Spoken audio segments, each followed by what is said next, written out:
Aqoda yang kidu akidatun, yang artinya adalah ikatan. Yang dimaksud dengan ikatan di sini adalah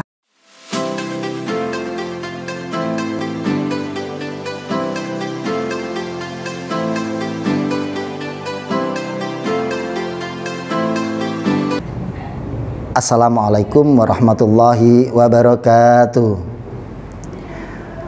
Anak-anakku semua yang saya sayangi, semoga hari ini kita semua senantiasa diberikan kenikmatan oleh Allah Subhanahu wa Ta'ala.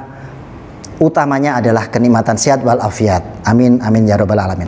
Anak-anakku semua yang saya sayangi, dalam pembelajaran di akidah Islam ini, tentunya pada kesempatan ini kalian akan harus mencapai beberapa pencapaian.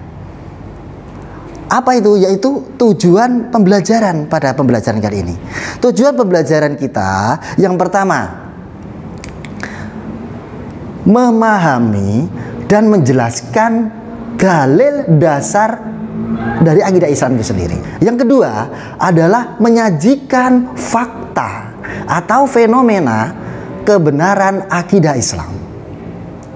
Tetapi sebelumnya tentu saja untuk memahami itu semua harus kita ketahui terlebih dahulu apa itu akidah Islam. Nah, aku semua, ya. Oke, kita langsung ke pengertiannya, arti dari akidah Islam itu sendiri. Pertama adalah akidah. Akidah ini ada dua sudut pandang, secara bahasa dan secara istilah. Kalau secara bahasa tentu saja adalah berasal dari bahasa Arab. Akidah adalah dari kata aqoda yang kidu akidatun, yang artinya adalah ikatan. Yang dimaksud dengan ikatan di sini adalah bahwa orang kalau sudah memiliki suatu keyakinan, utamanya adalah keyakinan tentang ajaran agama Islam, maka dia terikat dengan syariat yang ada. Ini sekarang bagaimana kalau secara istilah? Secara istilah, akidah adalah beberapa urusan yang harus dibenarkan oleh hati. Ini. Jadi urusan yang dimaksud itu urusan apa? Urusan yang terkait dengan keyakinan seseorang. Kalau di sini adalah keyakinannya adalah tentang akidah Islam, maka dalam hal ini adalah urusan-urusan terkait dengan syariat agama Islam. Nah begitu, ada sholat, puasa, dan lain sebagainya. Nah itu dibenarkan oleh hati, ya, harus dibenarkan oleh hati, yang mendatangkan kesejahteraan jiwa, menjadi keyakinan yang tidak tercampur sedikit pun dengan keraguan. Jadi nggak ada keraguan sedikit pun. Ini, ya kan? Nah, urusan-urusan yang dimaksud tidak boleh ada keraguan. Kalau masih ada keraguan, maka akidahnya masih dipertanyakan, itu tentunya. Ini masih dipertanyakan. Nah, orang kalau sudah meyakini, berarti dia sudah memang meyakini dalam hati, betul-betul meyakini dalam hati, maka di sini betul-betul dia itu sudah mendapatkan hidayah. Memang berat ya. Artinya tidak mudah orang itu mendapatkan hidayah. Ini tidak mudah. Tidak mudah. Artinya adalah bahwa kalau orang itu mendapatkan hidayah, dengan mudah dia melaksanakan ibadah, sholat, puasa, dan lain sebagainya. Tapi yang belum mendapatkan hidayah, sulit menerimanya. Sholat ya roso dan lain sebagainya. Nah, ya kan? Sekarang sudahkah kalian sholat subuh hari ini? Nah ini ya. Jadi jangan males-malesan sholat subuh. Utama sholat subuh kalian ini ya. Jangan males-malesan. Hidayah jangan jadikan sebagai alasan. Oh saya belum dapat hidayah pak. Ah ini nggak boleh. Nah, hidayah itu sebenarnya kalau esensinya kembali pada diri kita. Mau nggak kita berusaha untuk menjadi yang lebih baik?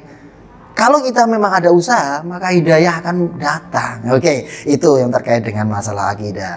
Oke, sekarang bagaimana dengan pengertian akidah Islam?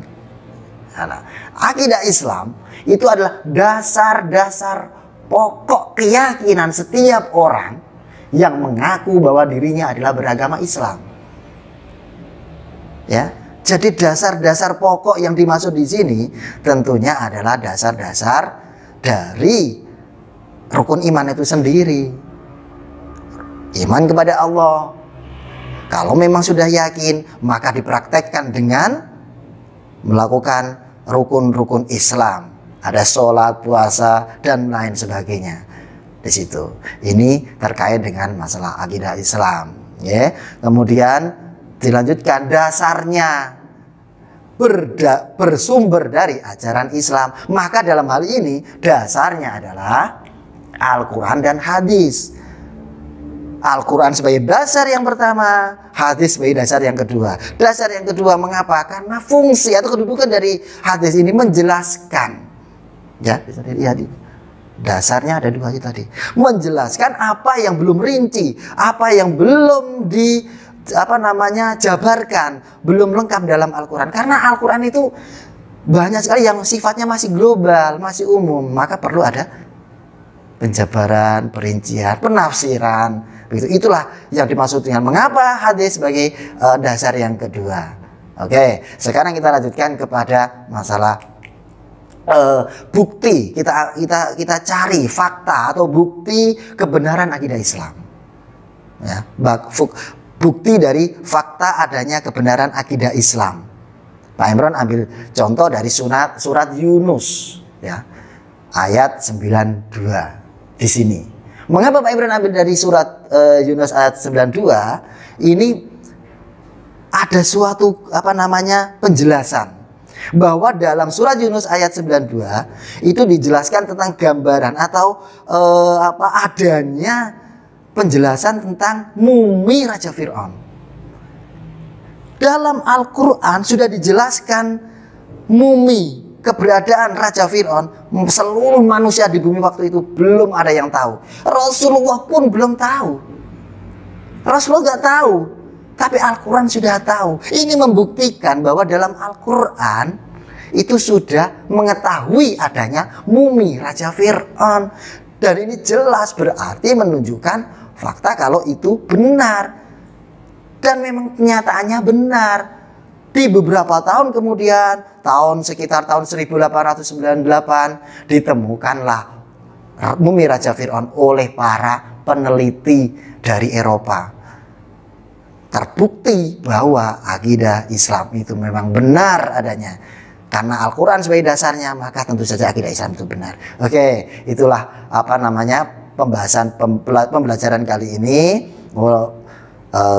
Oleh karena itu, Pak Imran akan memberikan tugas kepada kalian. Ya, tugasnya adalah. Tapi sebelum Pak Imran memberikan tugas, Pak Imran perlu simpulkan sedikit tentang masalah pembelajaran kali ini. Itu terkait dengan akidah Islam. Akidah Islam tadi disampaikan bahwa akidah Islam itu adalah pokok-pokok dasar-dasar pokok keyakinan seseorang yang mengaku bahwa dirinya beragama Islam bersumber dari ajaran Islam, yaitu Al-Quran hadis. Itu sebagai intinya di sana. Nah, tugas kalian bisa kalian lihat di layar ya, bahwa tugasnya adalah saya suruh mencari fakta atau fenomena kebenaran akidah Islam dari berbagai macam literatur. Dari Al-Quran boleh, dari buku-buku boleh, dari lingkungan sekitar kita ya. Bisa yang membuktikan bahwa akidah Islam itu benar, itu maksudnya begitu. Oke, demikianlah anak-anakku semua yang saya sayangi. Pada kesempatan pembelajaran kali ini, marilah kita akhiri. Semoga kita senantiasa diridhoi oleh Allah, diberikan kesehatan, sehingga kalian semua bisa menunaikan tugas dengan baik, baik tugas terutamanya dengan tugas kewajiban kita sebagai orang muslim maupun melaksanakan pembelajaran. Oke, saya akhiri. Wassalamualaikum warahmatullahi wabarakatuh.